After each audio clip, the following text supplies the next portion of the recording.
Okay, we never got around to making a Gen 3 video for the D-cell pops or gurgling or whatever people are calling them nowadays, so I figured I'd make a video. There's a lot of information online on how to do it, and everyone's kind of all over the place, so we'll give you the basic idea of where to start. One of the things is you need the deacceleration fuel cutoff. That's kind of a big thing, so you're going to need to adjust this yourself and kind of see what makes sense. So we're going to do entry RPM of 900, exit RPM of 800, because you need the DFCO to work. Now you could actually set the exit, you actually should set it technically lower than idle. So let's just say it's 600. Okay, speed, drop the speed down a little bit.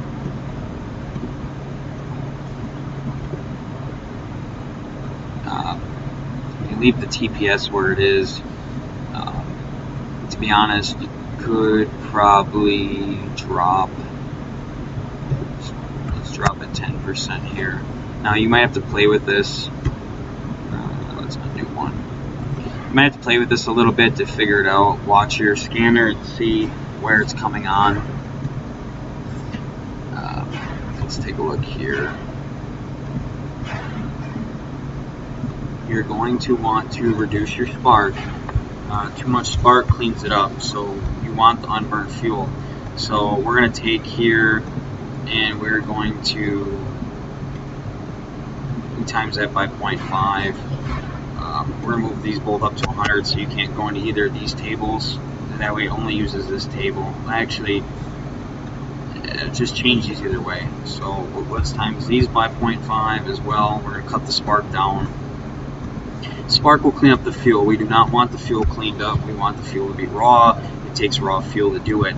So you keep lowering the spark in these as we go in order to get the desired effect.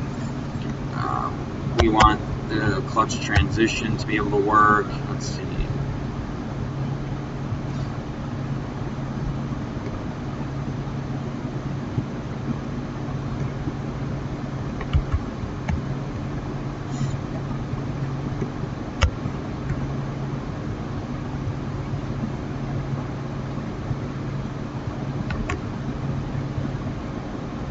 Now, if you can try it with and without this, certain vehicles it's going to be different, automatic, manual, things like that. So try it with it, try it without it, see if it's any different. But that's the standard settings for the cutoff. The next you're going to go to, if you still have a mass airflow sensor, you're going to want to find out what frequency you idle at. And let's say you idle at 2750, okay? If you idle at 2750, take everything below it, okay?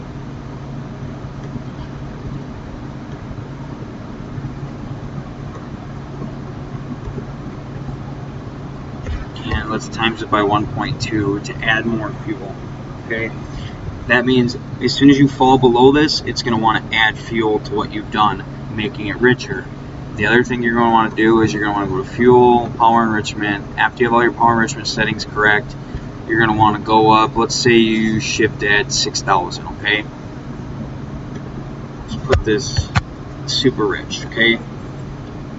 And let's do like a transition from here to here, okay? This means as you approach your red line, it's going to start dumping a crap load of fuel, okay? Meaning that when you shift or let off, it's going to have a bunch of extra fuel to let it go, okay? The other thing that you're going to want to do is you're going to come to your spark. Now you're going to need to drive the car a little bit, get on it, and see where your spark is when you're logging, okay? Once you get into that, let's say when you let off the throttle, you're right here, and you travel all the way down this way, okay? Come in here, zero that out. You'll never drive in that table, ever. So that'll also get rid of the spark and allow you to have the the pops on the D-cell and everything else. Now, keep in mind, on an automatic vehicle, you may have to use the shifter and put the shifter in manual mode in order to get the vehicle to pop like you want it to.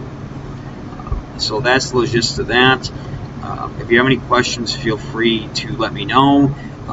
If this doesn't work for you and you found something else that works, let me know. If it's something that we can make a video on or add into, we definitely will. But those are the bases that you need to cover in order to get the deacceleration fuel pops and bangs, gurgles, whatever people want to call them.